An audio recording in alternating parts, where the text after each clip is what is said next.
At my brother's engagement party, he raised his glass and said, "To family and to those who finally learn how to be quiet and useful." Everyone laughed. I just smiled, lifted my glass, and said, "To quiet usefulness and to the $8,000 venue deposit I just canceled." The music cut mid-song. His fiancée choked on her drink. My aunt whispered, "Wait, what did he say?" I took a sip and replied, "I was tired of being taken seriously. Not in the way people usually mean it. I don't mean respect, admiration, or trust. I mean the kind of serious that only shows up when you have money. When people lean in just enough to be polite, and behind every compliment is a price tag." That's what my family had turned it into. This never-ending game of pretending they respected me just so they could keep pulling favors. And for a while, I let it happen. I mean, I make good money. I'm a software engineer. Been at a stable company for a while now. No kids, no major debts. It was easy to say yes. A couple hundred here, 1,000 there, new fridge for my parents, dental work for my brother, vacation, emergency fund for my mom. It all added up.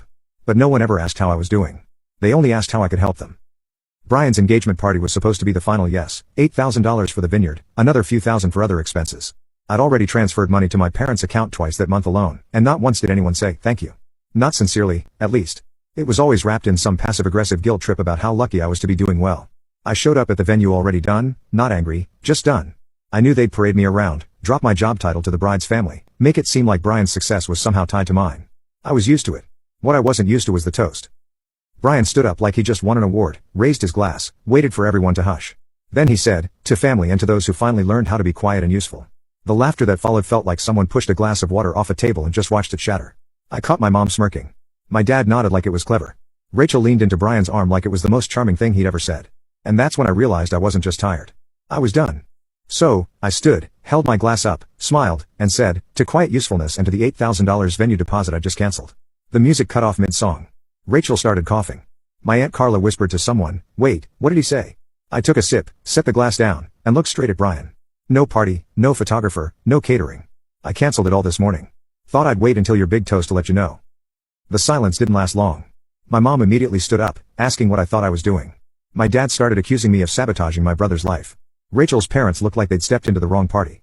And then, from the back of the room, Uncle Rick's voice cut through the noise. "I warned you. I told you all Jack wasn't your damn piggy bank." Everyone turned. No one said anything. Rick was the only one in that room who never asked me for a thing. His wife, my mom's sister, was glaring at him like he'd lost his mind, but he didn't flinch. He just walked over and said, "You ready to leave?" I was. And we did. I left them with their stunned faces, their unpaid vendors, and their entitled expectations. That was the last time I paid to be respected. The call started early the next morning. I woke up to a phone buzzing nonstop, 11 missed calls from my mom, 4 from my dad, 2 from my brother, and a string of messages that read like some warped combination of a guilt trip and a boardroom memo. Not one started with, "I'm sorry." My mom's first message was 3 full paragraphs. It started with, "We need to talk about what happened last night," and ended with, "You can't just walk away from family when things don't go your way." Somewhere in the middle, she managed to include a line about how everyone counts on me and how I have a responsibility to set an example. I guess that's what I became to her, an example, a tool, a means to keep the machine running. Brian's text came a little later. It was short, no punctuation. "Really, Jack? You couldn't just talk to me first?" I read it 3 times before deleting it. The guy makes a toast at my expense and then acts confused when I don't roll with it. Rachel's father sent me a literal email. Subject line, "Your behavior at the engagement party." I didn't even open it right away. When I finally did, it was exactly what I expected, professional outrage wrapped in polite threats. He talked about how disappointed he was, how Rachel was mortified, and how he expected me to reimburse them for the photographer they'd flown in from Seattle. He ended it with a passive-aggressive reminder that actions have consequences. He wasn't wrong. He just didn't realize that I had finally decided to start handing those consequences back. The only person I responded to was Uncle Rick.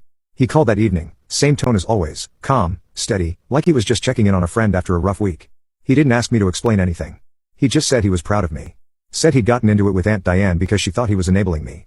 But he told her, "No, I'm finally watching Jack do what none of us had the guts to, stop pretending this family's demands are normal."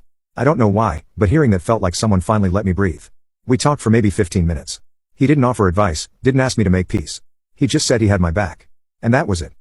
The fallout didn't stop, though. A few days later, the wedding planner called. Apparently, no one had told her the party was canceled. Brian and Rachel were still pretending it was all a misunderstanding.